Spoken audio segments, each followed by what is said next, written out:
Now, from this diagram, it is clear that the household sector saves money to financial market, and firms also saves money to financial market. So, from this diagram, we have to know the very important two concepts: leakages and injections. So, first we have to know the meaning of leakages and then injections. So, what is the meaning of leakages?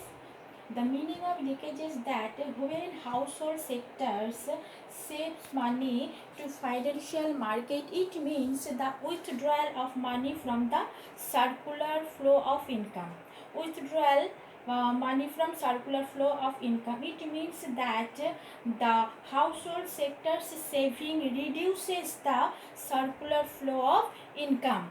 So it is known as leakages. Again, I repeat, what is leakages? Leakages means when household sector saves money to financial market. This means withdrawal money from circular flow of income. So withdrawal of money means leakages of money.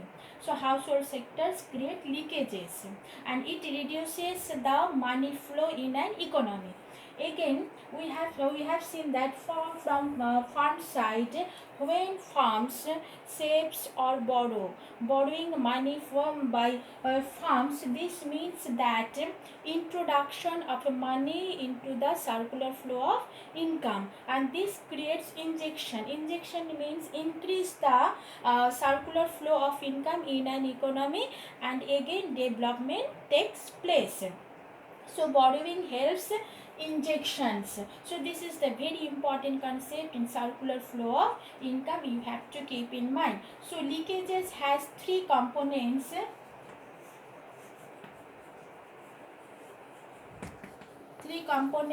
Number one, savings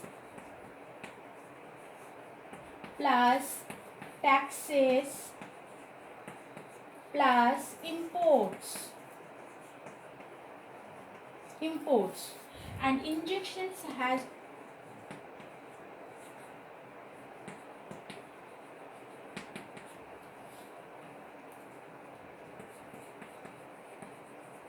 investment plus government expenditure plus exports.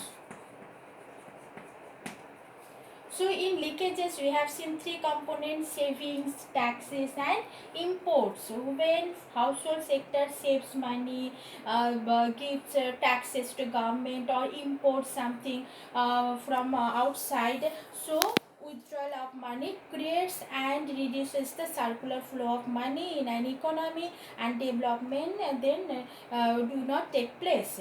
But in injections, when firms invest money in an economy, investment take place. This means that circular flow of money increases, and also government expenditure side. Government expenditure means sometimes we have seen that government spends money for development purposes such as school, hospital, road construction. For these purposes government spends money, and this takes the development. And again exports, when we export something to outside, then our foreign currency increases. So with the help of this foreign currency we can make a new industry, we can purchase instrument, machinery. So with the help of this foreign currency, development can take place. So injection sides, these three components included, and leakage sides, these three components included. So in equilibrium we have to make equilibrium in an economy. So we have to maintain saving equal to investment. When saving and investment are equal, then economy will be equilibrium situation. So up to this leakages and injection, these two concepts you have to keep in mind, and this is very important. Now this chapter related to concept has left. Now I am going to explain these two concept also, stock and flow concept.